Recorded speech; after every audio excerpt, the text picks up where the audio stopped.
You ever realize how being a prison wife teaches you to not trust good things? Welcome back to Spice's Diary, where every bite feeds the soul and every story heals the heart. Let's go. And I've coined myself the retired prison wife because my husband did 22 years for a crime he didn't commit, and I served every single one of those days with him. Yeah, girl, every single day. Now I'm trying to relearn how to love myself because all prison does is teach you that you're not important. You learn not to get too excited, not to get your hopes up, because the system will humble you just for fun. Like you get so used to disappointment that you start expecting it. You rush to answer a call, but it's only 20 minutes, so you better make it count. You plan a visit for months, spend money you don't have on hotels, gas, outfits that meet the ridiculous dress code, only to get turned away at the gate because somebody felt like ruining your day. Yeah, I'm talking about you, Miss Hamilton. Ooh. You old And stinking over goat. time, without even realizing it, you start training yourself to shrink, to swallow your needs, to stop asking for too much. Because when every part of your relationship depends on someone else's power, you learn to be grateful for whatever scraps of love you can get. And then one day they come home and you realize you don't even know what you need anymore because you spent so many years making life about them. You forgot to leave space for you. Well, I'm done with that. Okay, girl. I'm done Be waiting. I'm done shrinking. I'm done feeling like my needs are extra. Today, I'm figuring me out. I'm learning how to take up space in my own life again. And for me, that starts with doing something that fills my cup.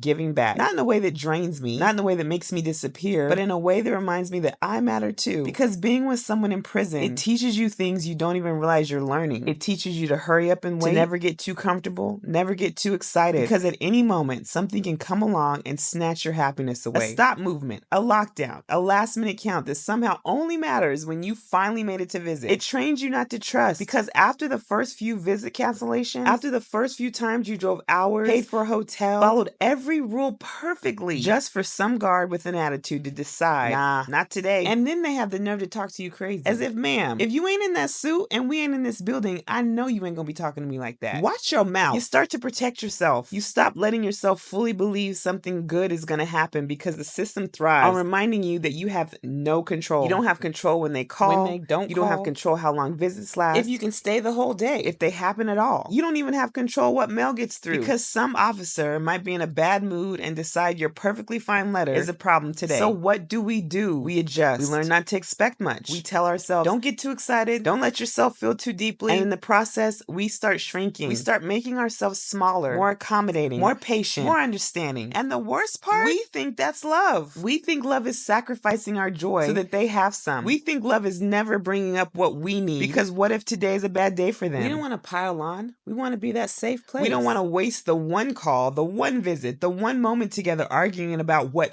we need. And then they come home. And suddenly, all those years of quieting yourself catch up to you. You realize, I don't even know how to ask for what I need anymore. I don't know how to say, hey, I'm tired too. Without feeling lazy. Hey, I need support too. Without feeling disruptive. Hey, I don't always want to be the strong one, and I don't have all the answers. Because we train them just like we trained ourselves. We train them to believe we don't need much, that we're fine, that we've got a handle, that as long as they're okay, we're okay. But I'm here now, doing the work, figuring me out. Because that wasn't just love. That was survival. And today, I'm choosing real love. And I don't want to survive. I want to thrive. Love that includes me. Love that feeds me, not just them. And one thing I know, serving others makes me happy. It truly feeds my But soul. I had to redefine that too. For the longest time, I thought serving meant I had to do the most. Pans and pans of food. A whole production. And if I couldn't go big, then I wasn't doing enough. That's not true. God never said I had to give from an overflow. He said, give what you have. So today I'm sharing what I got. Because we don't need all this food, but somebody else does. And that's the lesson. You don't have to put yourself last to be valuable. You don't have to disappear in someone else's life to prove your love. You can love others and love yourself at the same time. I used to think putting myself first was selfish. That if I took care of me, I was somehow neglecting my husband, my family, my responsibilities. But now I see it differently. Loving myself doesn't take away from anyone else. In fact, the more I pour into me, the more I have to give. When I'm good, my marriage is better. My business is stronger. I show up differently.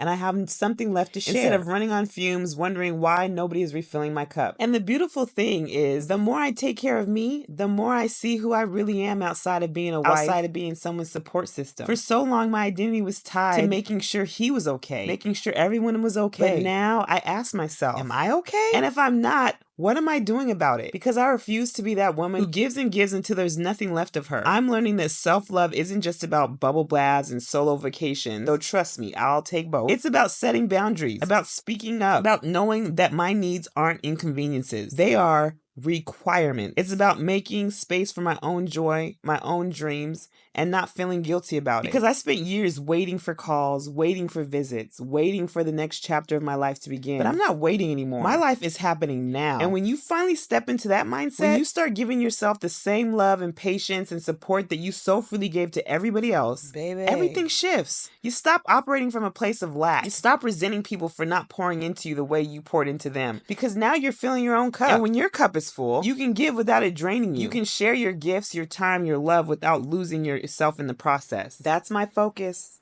And that's what I'm trying to do. Now let me go drop off this food before I start overthinking it. Because one thing about me, I'm not just talking about change, y'all. I'm actually doing it.